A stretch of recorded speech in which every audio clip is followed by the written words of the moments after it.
So the union of several states of India got established, but it is not yet complete. There are a lot of forces which are at work, which are, we can say, there are constructive forces coupled with destructive forces, and we have not yet reached that ideal. It makes a lot of sense to understand what is it, what was the dream of Sri Aurobindo, because I think dreamers only create the world, and what Sri Aurobindo has dreamt, I think world is yet to even fully understand, and that is the way forward.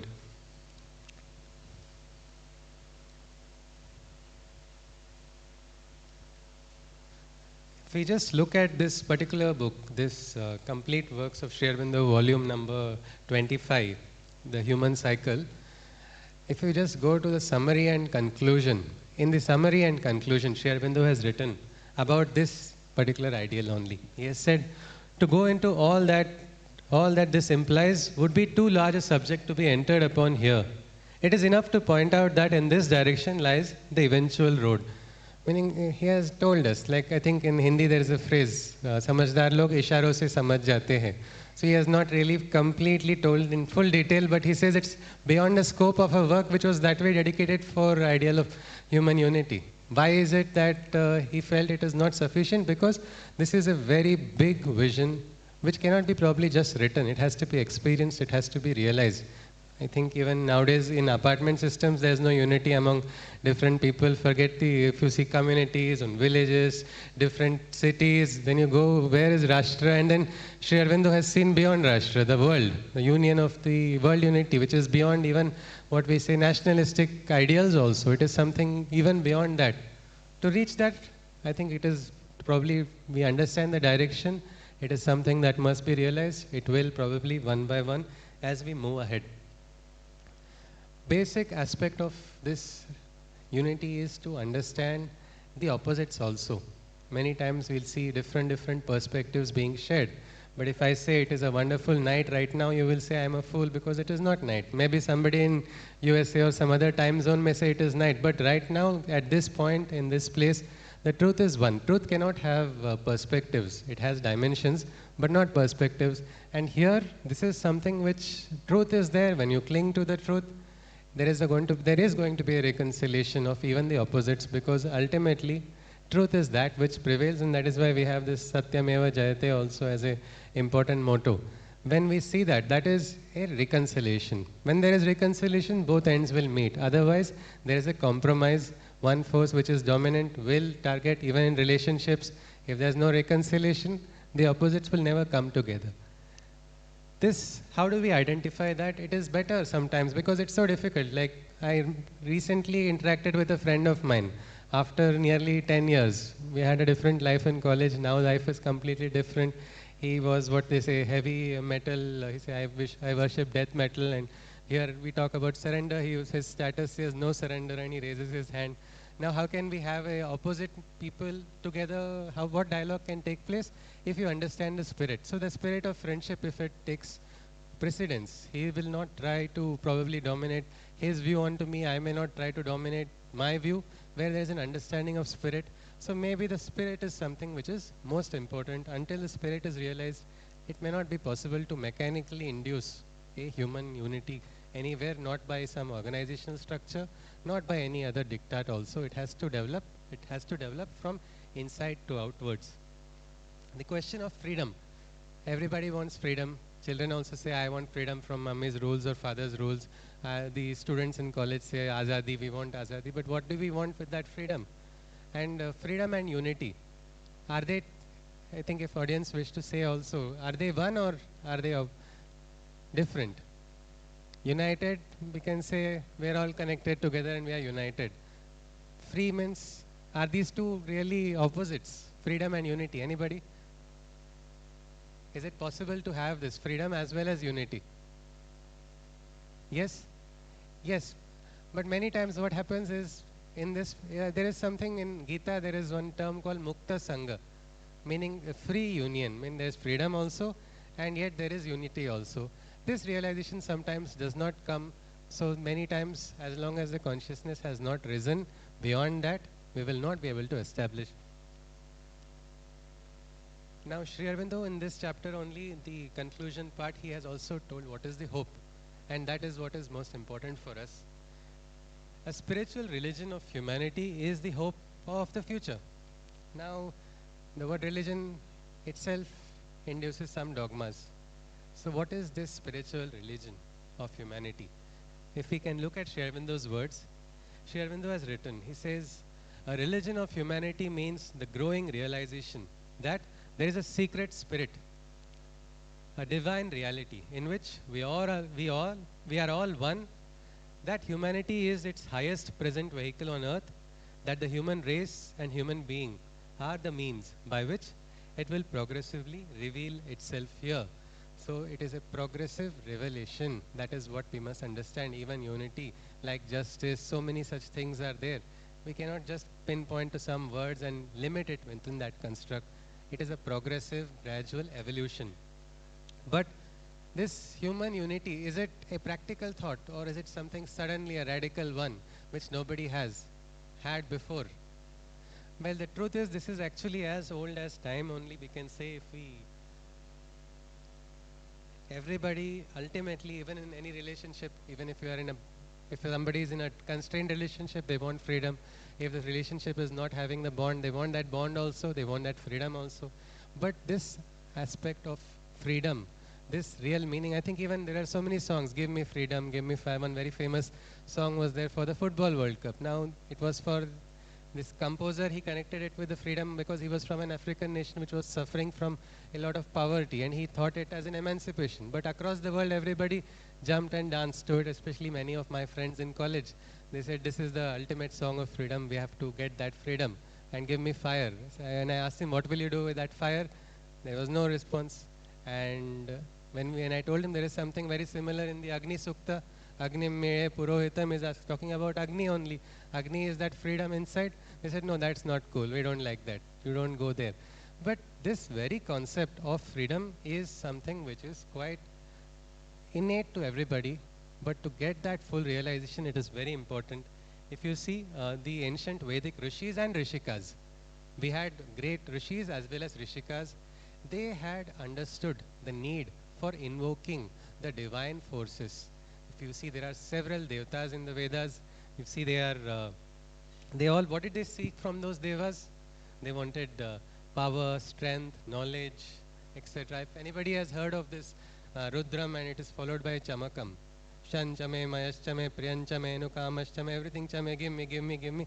Well, it is actually they are trying to get that spirit, that force. They want to invoke that. But interestingly, if you look at this, there are around 1,000 suktas in the Rig Veda, more than 1,000 suktas, divided across 10 mandalas. Each mandala is dedicated to a particular Vedic family of rishis or rishikas. Ultimately, though it started with initially Agni, then Indra, Varuna, Mitra, Bhaga, Ila, Saraswati, Usha, all of it, ultimately it ends in one beautiful, the last sukta of Rig Veda. We'll look at that as well. Many try to dismiss this the Vedic thought as maybe Vedic tribe was just barbaric. They were nature worshippers. No, they were more than that. They could understand what Sri Aurobindo has beautifully described in Secret of Veda. The psychological forces, the fire inside of me and fire inside of you is the same. Ayurveda calls it Jataragni. But this Agni is there which is making us do so many things. And let us see this. If you see all these devas, they understood their role in life.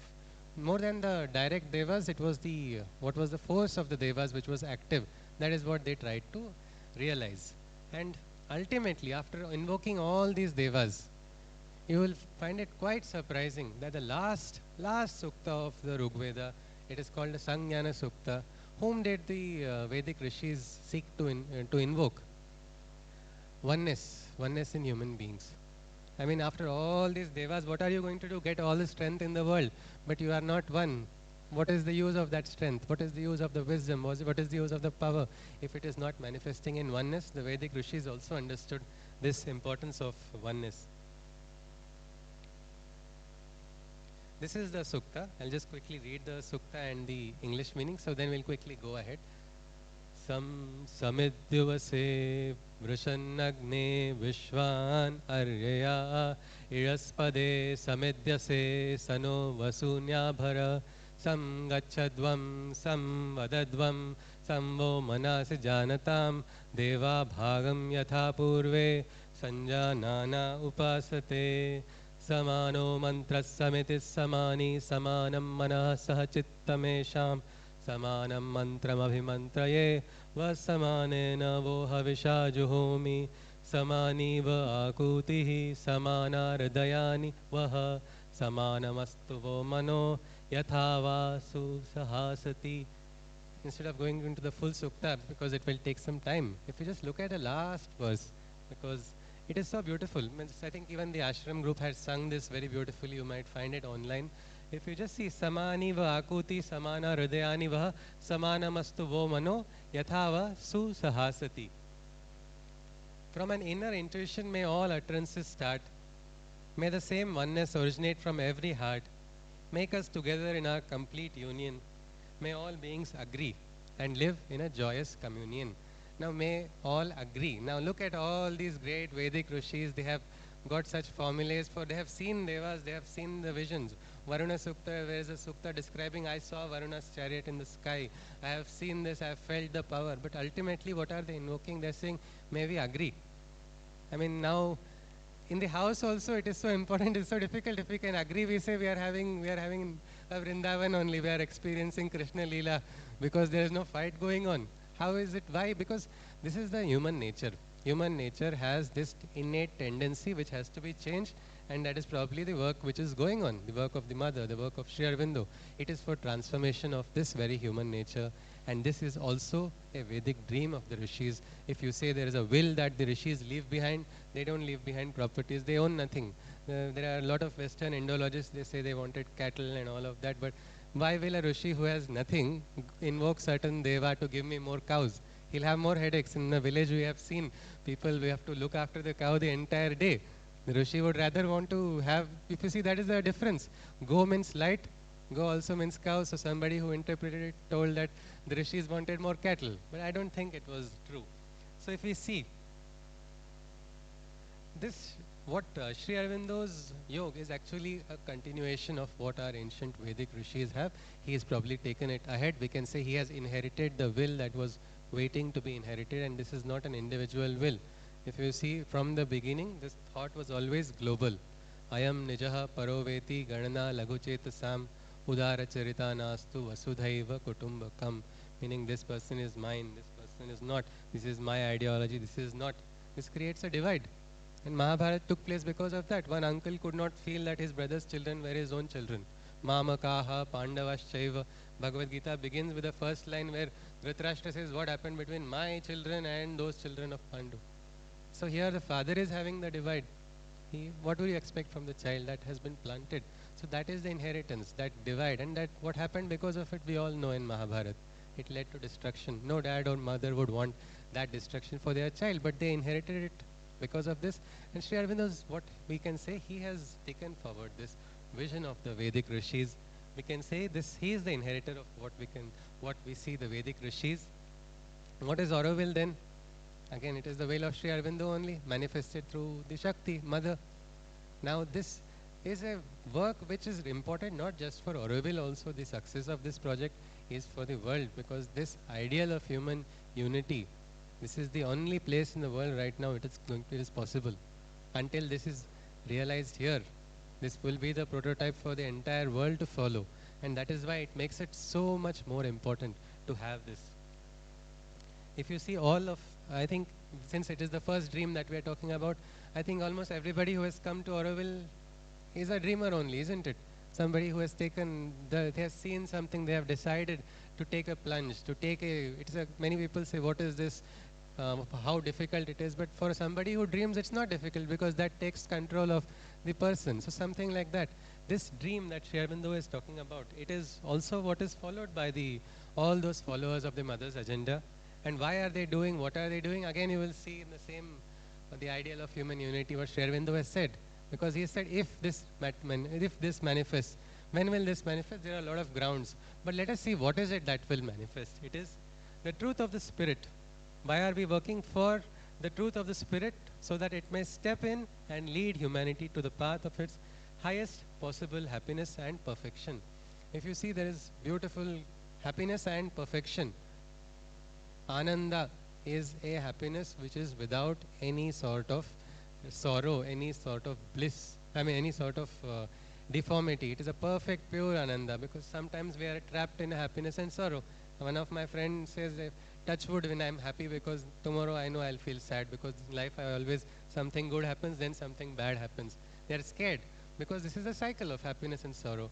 But when we reach that, this is Siddhi. This is what they call about perfection. And Sri Aurobindo says, Ananda comes with perfection in works. Why Gita also is the same thing. Yoga karma sukha kaushalam, and Sri Aurobindo has taken that definitely one step ahead.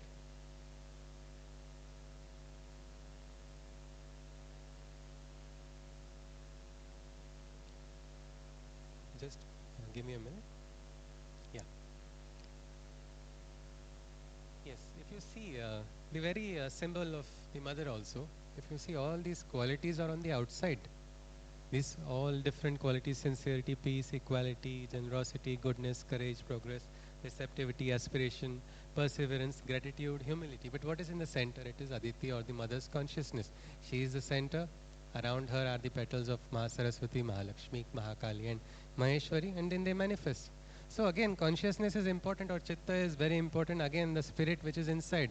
When that spirit is inside, that means spirit is inside everyone, irrespective of age, irrespective of gender, irrespective of any perspective also. That is the chitta which they talk about, that spirit. And if that manifests, then these qualities will also manifest. So probably if we want to focus, we have to start from inwards to the outside. And that is why we have so many the mantras also. Ya Devi Sarva Bhuteshu Shakti Rupena Sansita Namastasya Namastasya Namastasya, means, oh goddess among all livings, Bhuteshu, among people. Meaning this yoga is not about letting go of the material also. It is identifying in the material that hidden phantom secret divinity which is there inside every living one. We call it Atman. But what is that? We have to see. Now this is very special about Sri Aurobindo's, we are going to be referring to one text which is called Sri Aurobindo's Upanishad, which the ashram's Sanskrit department gave that title. It's basically a collection of Sanskrit verses that Sri Aurobindo has written. Why is it called Upanishad? Because it looks like an Upanishad. For anybody who has studied the Upanishads, they will understand this is no different. Again, then that comes the question, why Upanishad, or what is an Upanishad? Upanishad is nothing but what they say, Vedanta.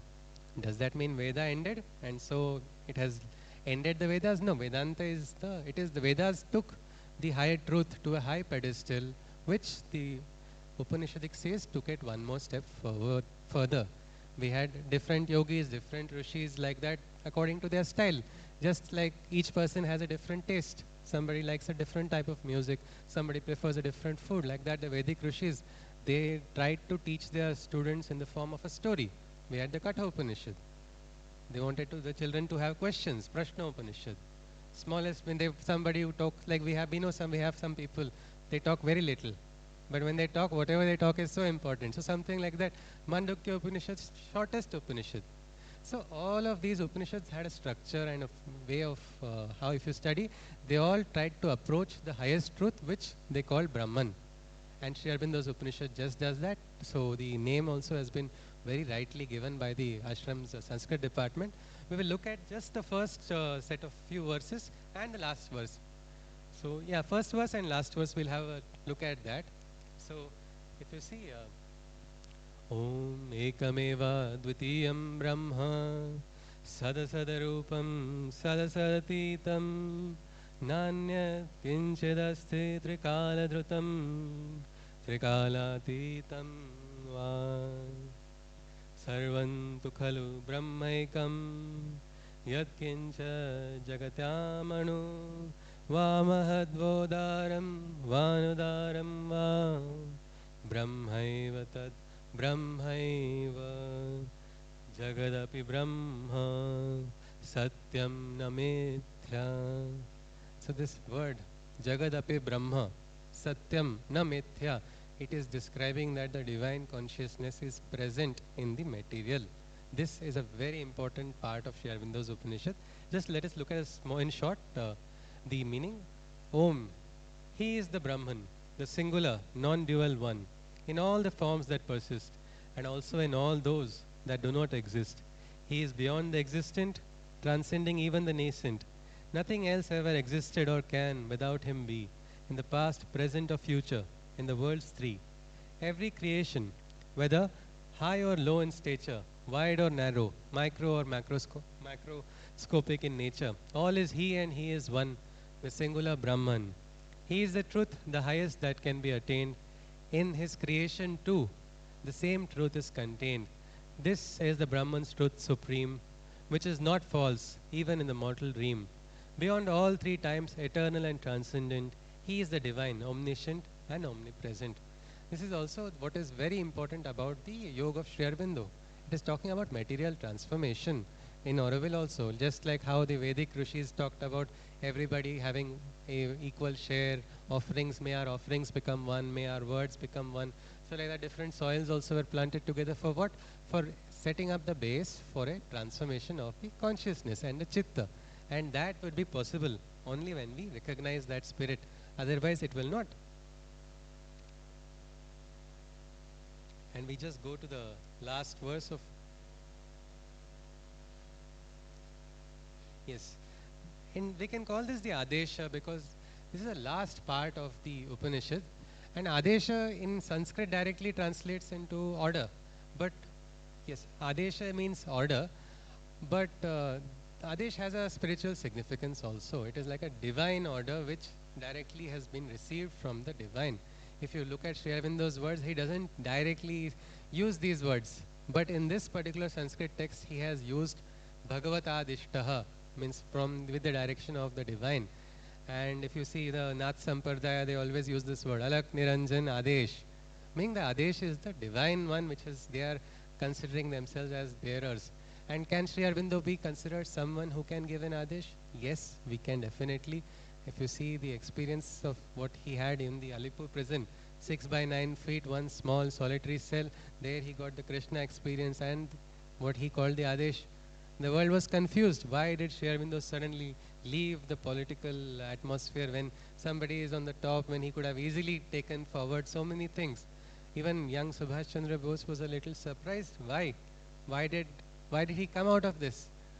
What is it? Is it just an ascetic life? Not many understood.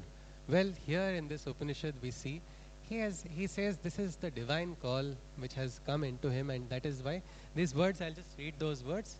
This is the last part of the Upanishad, of course. So this actually conveys the message of the Upanishad, where we can say Sri Aurobindo's instruction, if we have to consider it, his direction is there here.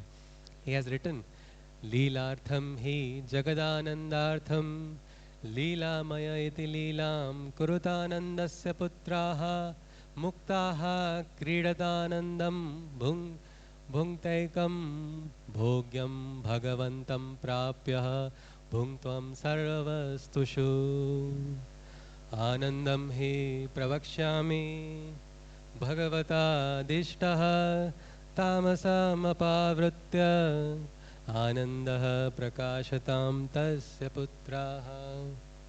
O children divine, in this joyous play partake, the bliss of creation, enjoy, experience and take. Unite with him, seeing him in all, become one. Celebrate this bliss highest, that is comparable to none. Under the command celestial, I verily pronounce, the way to blissful consciousness I thus announce. O children of bliss, harbingers of his celestial light, removing darkness, with his bliss divine, set the world alight. So this is the last message which Sri Aurobindo is in the Upanishad, which comes out. It is, he's asking to enjoy the creation, enjoy the game, and surrender and unite with the divine within and without. Probably that is the, what we can say, secret of unity also. So if we finish, I will conclude with this. So this is the ultimate aspect where unity can be realized. And it is a work in progress, is something we must understand, not pressurize ourselves, because Sri Aurobindo also has not, immediately given that this is what, if we just study the ideal of unity also, summary and conclusion, he says it's a direction in which we have to work and keep progressing stepwards. And it is something which is ideal and aspiration, and if anybody does realize it, it will be a realization which the world will celebrate. It will be the joy and celebration of the world. So probably that is the highest state of unity, which is what Sri Aurobindo is wanting in all of us. So with this, I like to conclude. Thank you. Ji. Namaste. Namaste.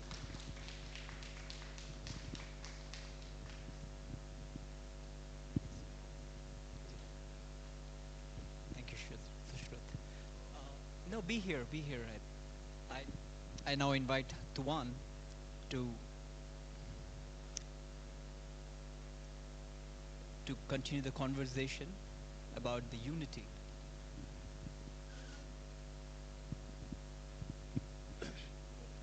We are very united because both of these microphones are going to a common mixer panel. And the only person who can divide us now is the mixer, because if he disconnects one of us, we are not united. But I think we are, yours is working? We are at spirit connected. What about this one? Hello, hello? We can probably share. We can share. We are even more united now. We have a common microphone. Hello, hello? Hello, hello? Yeah. Hello, hello. Yeah. Now we are really united. Very good. So thank you so much for this very uplifting presentation. We were together in another session once. Yes, sir. Sincerity. On an even more difficult subject, sincerity, which is even tougher than this one, I tell you. To be sincere.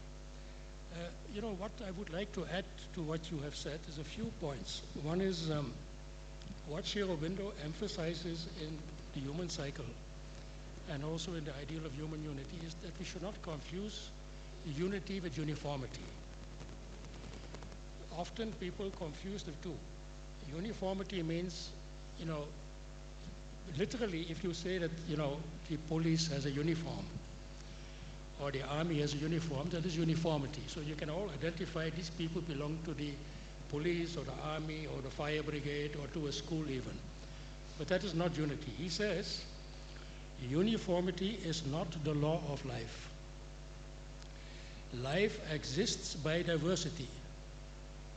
It insists that each group, every being, shall be, even while one with all the rest in its universality, yet by some principle or ideal or order detail of variation unique.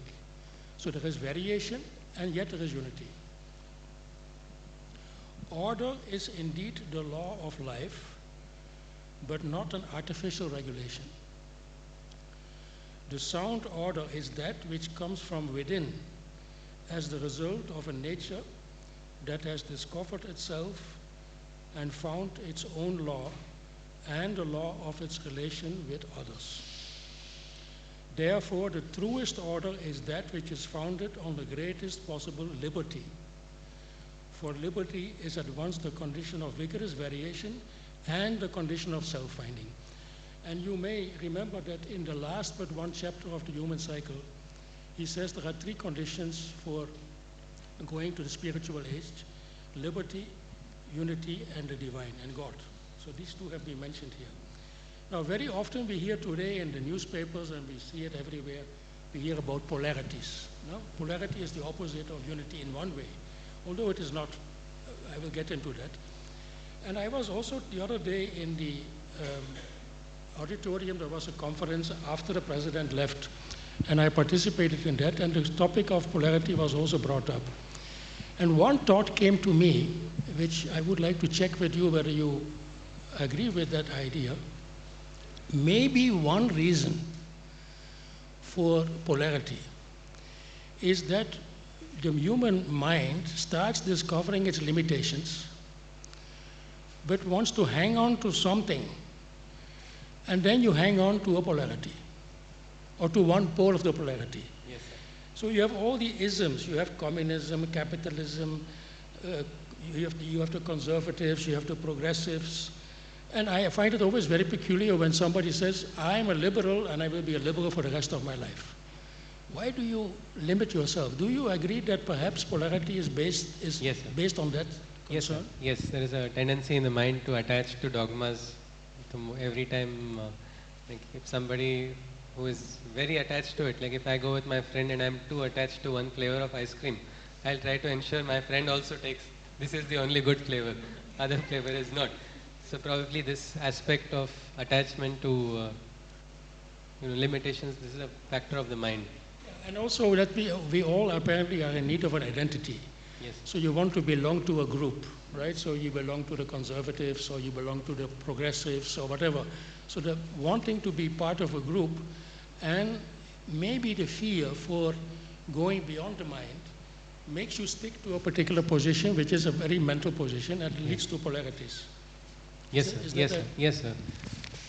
The other thought which I came across when I was rereading some chapters of the human cycle is a beautiful paragraph which actually you have also addressed in your own way.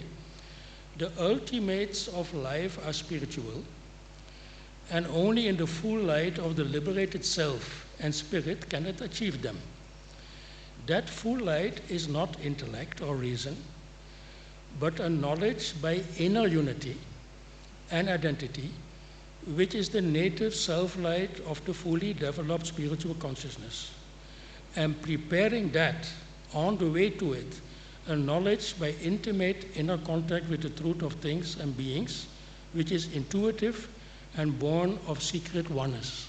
So here again, Sri Aurobindo places the unity at where it belongs, namely the inner unity. Yes. Is that also something Absolutely. that Yes, vibrates with you? Yes, sir. Yes, sir. It's something like in the Gita also these terms are there. There is something called Samaloštashma Kanchana, objects, clay, gold, stone. Somebody who is a spiritual seeker is able to treat objects with oneness. But that oneness is not like, as you said, sameness. Otherwise, I can hold workshops and say, please give me all your gold, I'll give you clay. But it has, each has its own place, all of these aspects. And from objects to people also, to understand that, like you said, I think the inner spirit is first has to be realized. Yes. And he goes one step further, which this paragraph I love a lot. He says, the freedom and unity which otherwise go by that name are simply attempts of our subjection and our division to get away from themselves by shutting their eyes while they turn somersaults around their own center. That's normally how freedom and unity are used for.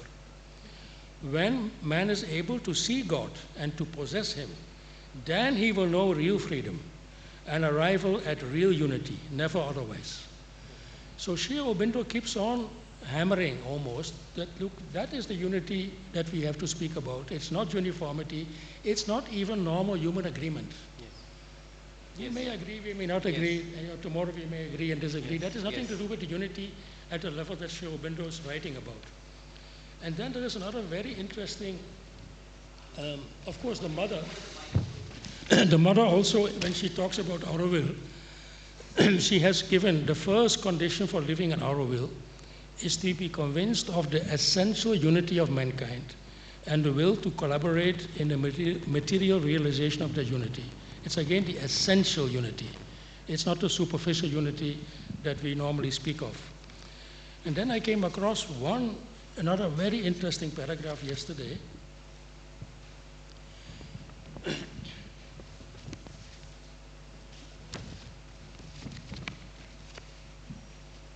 Yeah, you see, in the ideal of human unity, Sri Aurobindo speaks about attempts being made for nations to go together, to get together. No? In fact, the United Nations is one example. Yes. And he gives other examples. So he keeps on describing that in great detail. And then he says something very interesting. He says, a spiritual oneness, which would create a psychological oneness not dependent upon any intellectual or outward uniformity, and compel a oneness of life not bound up with its mechanical means of unification, but ready always to enrich its secure unity by a free inner variation and a freely varied outer self-expression. This would be the basis for a higher type of human existence. But what is then this paragraph, the next one which I'm going to read, I had never noticed before. And it even surprised me a bit. He says, could such a realization develop rapidly in mankind, we might then solve the problem of unification in a deeper and truer way from the inner truth to the outer forms. But then he says, until then, the attempt to bring it about by mechanical means must proceed. Yes, yes. He does not say it should stop. So these efforts of getting nations together by whatever mechanical means, yes. you continue. But no, it is not the real thing. It's not the final. This is a very interesting paragraph Yes, which I sir. only noticed last night. I must have read it 10 times but not noticed it. That he says, don't stop these efforts. Yes.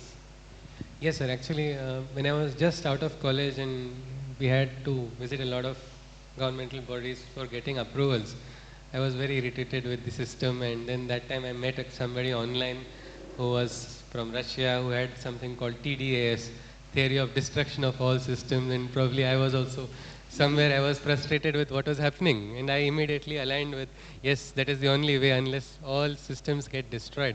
But if all systems get destroyed, it will lead to anarchy. It will lead to, and I did not really understand what is ahead. And slowly, I think as my teacher introduced me to Sri Aurobindo's philosophy, maybe now there is, like you said, it is even mechanical efforts are required. But again, these are mechanical, so the spirit has to be blown into it. So instead of destruction of all systems, systems are in place. We have come to, even a democracy has come after so many years and so many revolutions, so many dynasties, so many things have changed. We have reached to a point. Probably we have to use this to go ahead. Maybe instead of theory of destruction, we can probably seek theory of divinization of all systems, because I think divine is present inside of everyone. System is not a living entity. Members are are the living ones. And many organizations we have seen one person pushes the entire organization ahead. Many organizations, it is that the organization is running because of the effort of only a few. But that work is important, and I think that is definitely, sir, what you have said. Absolutely, sir.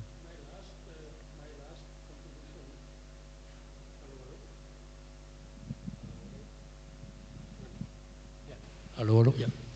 The last thing I would like to read is from the mother, which is also very beautiful. The one thing that seems necessary is a harmonization of everything which puts each thing in its place, in its true relation with all the rest, so that the total unity may manifest harmoniously. If one comes down from this level, according to me, one no longer understands anything, and all arguments are of equal worth in the narrowness and limitation which take away all their real value. Each thing in its place, in harmony with all the rest, and then one can begin to understand and to live. And there is another message of the mother which is one single sentence. Everything in its place, and there is place for everything. So this, when I read this, the question that comes is perhaps life, a good part of life is finding your place. And your place is not fixed. Depending on where you can contribute, you find another place. So unity is not about uniformity. It is at the deepest level, and in the outer expression of it, it means to find your place in the whole story. Yes, sir, absolutely. Yoga also means union. Yoga, Krishna is called Yogeshwara, not because he taught Arjuna different yogasanas, but because he actually taught the way of becoming one in so many ways, and through 700 shlokas. So, yes, sir, absolutely. Time for some questions. Where is there's a timekeeper here? Where is the timekeeper? You are the timekeeper, no? Or you are the timekeeper? Okay. Now, if there are any questions, we can... Yes, sir. You have a question?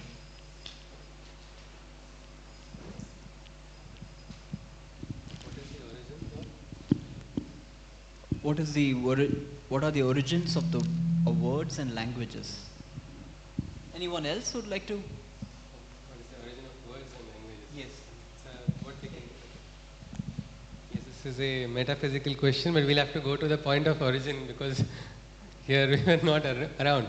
But it is said, Ekoham Bahusyami, or in let me be one. The divine decides, let me become many.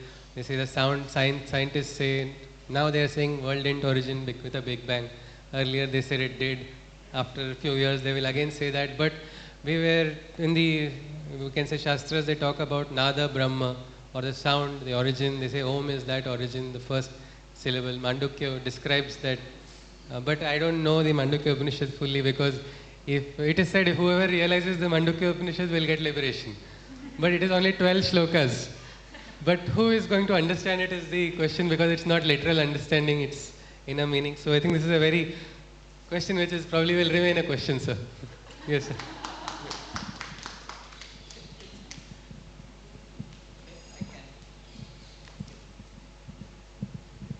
I liked your little note, Auroville, will of Sri Aurobindo. It's interesting. What's the role of fraternity in your view? I mean, you spoke at length about oneness not being sameness, um, and and we often talk about, like you said, freedom and uh, what does, in the light of Sri Aurobindo, what does fraternity mean? And the second is, mother said we all must agree. Uh, how do we not become a horde by agreeing to? Not become a horde, no, in a way, just following one thought. It's also important that we hold on to each one of us, And you referred to it, alluded to it, but still, if you can impress upon, how do we not avoid the pressure of just agreeing for the sake of agreeing? And also, in our sense, like you said, took the metaphor of liking the ice cream. And even if you may prefer a different flavor, but if you all say like ice cream, and that becomes a little coterie of ice cream lovers, what about the people who do not like ice cream at all? Now there is a sense of unity amongst ice cream lovers. They may say, "Oh, we have different diversity. We like different flavors." But then there is also something that binds them. So how do we not become a horde again? And this year's theme is first dream of Sri Aurobindo, that is United India. You little bit touched upon in your presentation.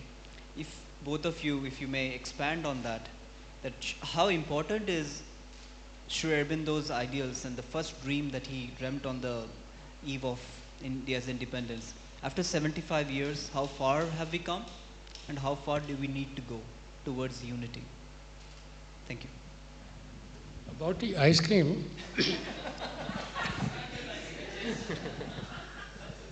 you said, because that is already, the mother has already clarified that everything in its place and there is place for everything. So the ice cream fellows are in the ice cream shop, and the ones who want something else or who want a cup of tea are in the tea shop. So that has been settled. Or in the coffee. Yes. But coming on that important question of fraternity and brotherhood, sisterhood, Sri Aurobindo describes very clearly in the last but one chapter of the human cycle that for the spiritual age to take off, it has to start with the individual. He says the individuals have to make a transformation, and then it can be followed by a collective transformation. It is not that you can only do it through collective. So the individuals who have reached a certain level of insight, or you can say rise of consciousness, even too much to say, but who have reached a certain level, will find each other in a collective effort.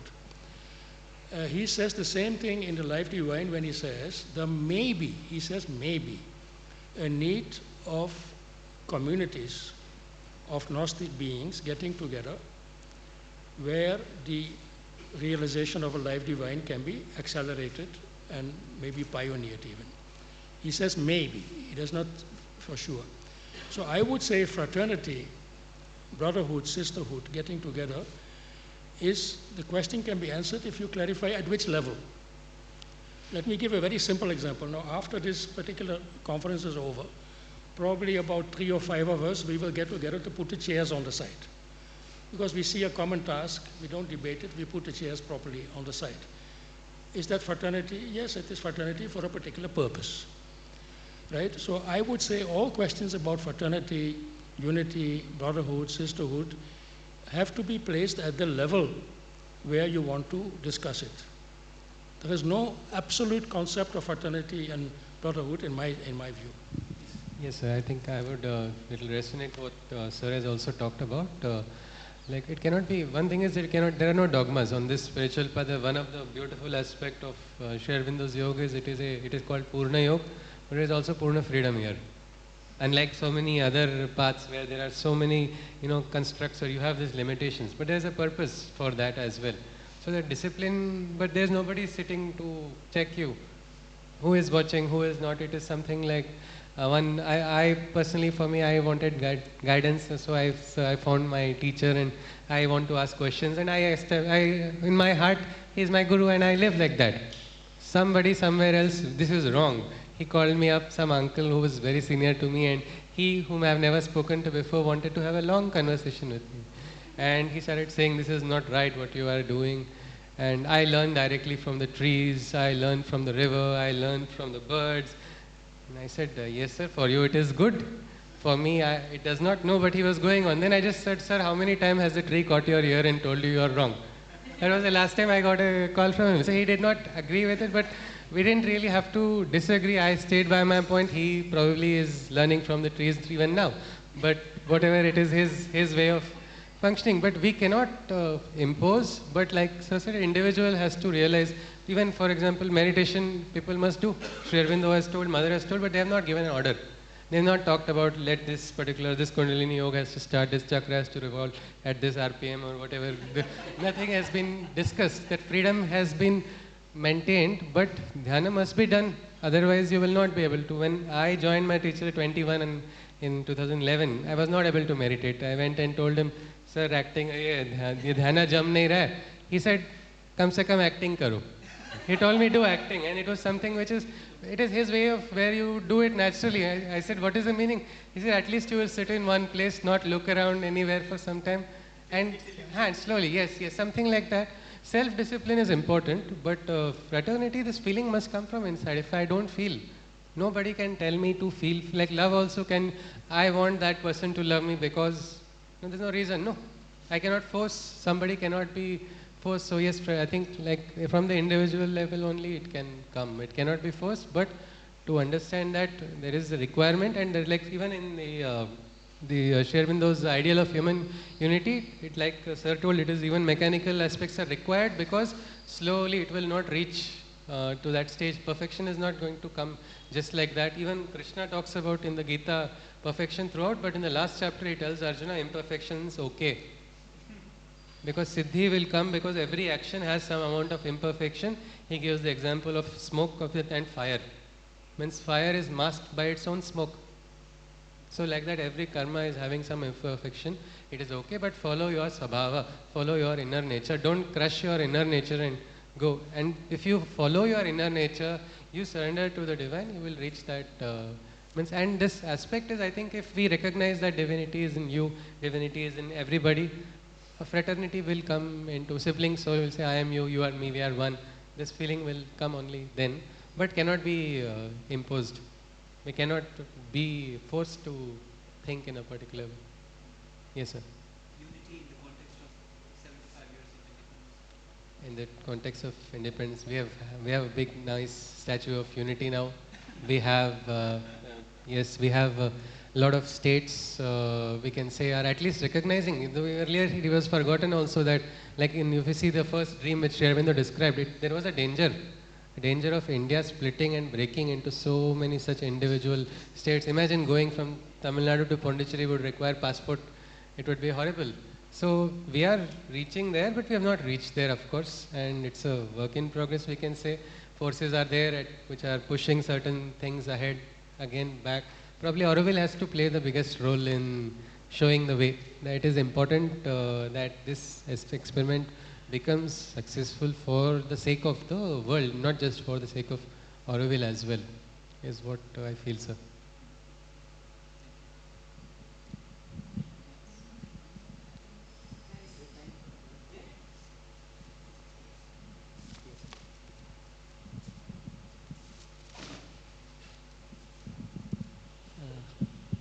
Maybe it's a bit controversial, but it's timely.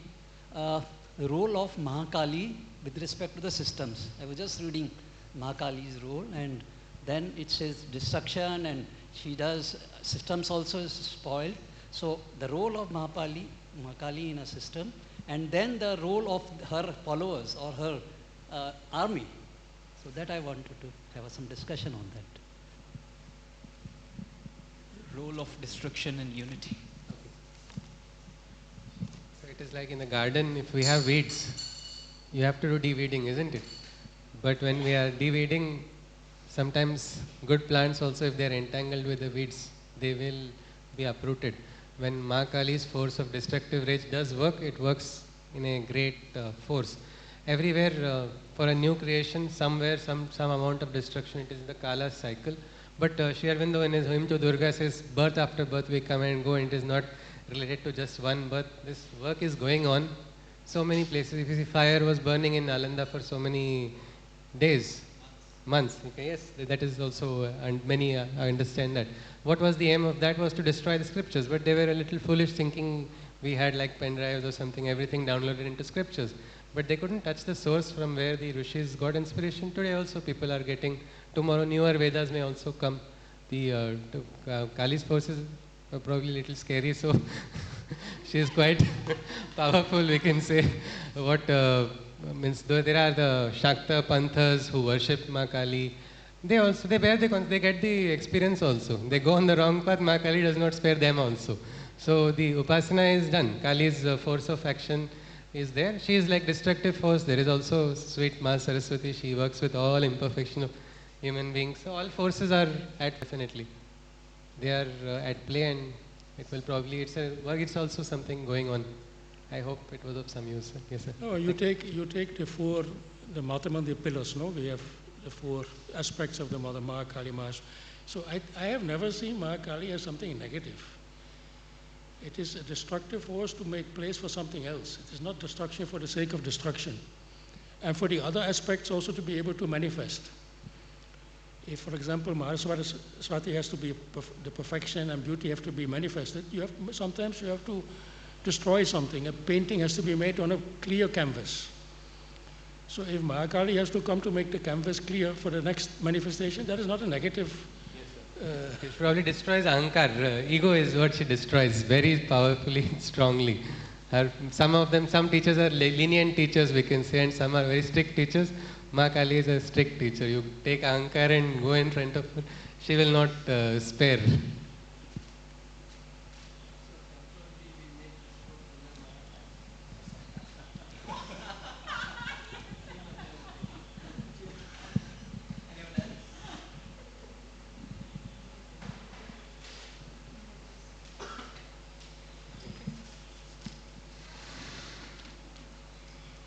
Okay. Sir has written, who loves well, chastises well.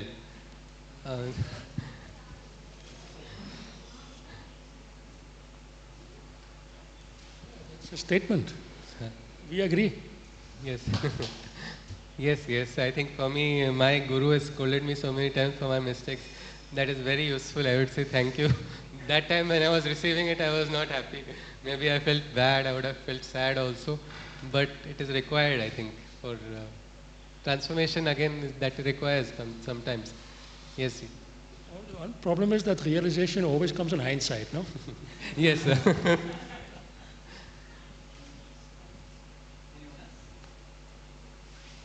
Can we conclude with a mantra? Yes, one. There's this mantra, Sarve Bhavantu Sukhina, which everybody must know. It's again unity only, because I'll be happy when people I know are happy, something like that. This mantra is for a universal happiness.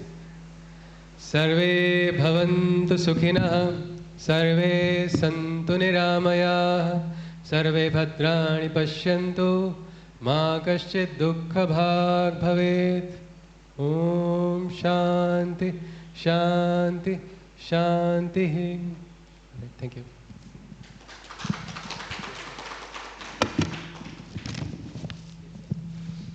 Thank you. Thank you, Sushrut. Thank you, Tuan. Tomorrow we have, the session is in the morning, 10 o'clock. And the topic tomorrow is what he little bit touched upon, the importance of Auroville and United India. So if you can also attend tomorrow, it will be nice. Thank you. Thank you, everyone.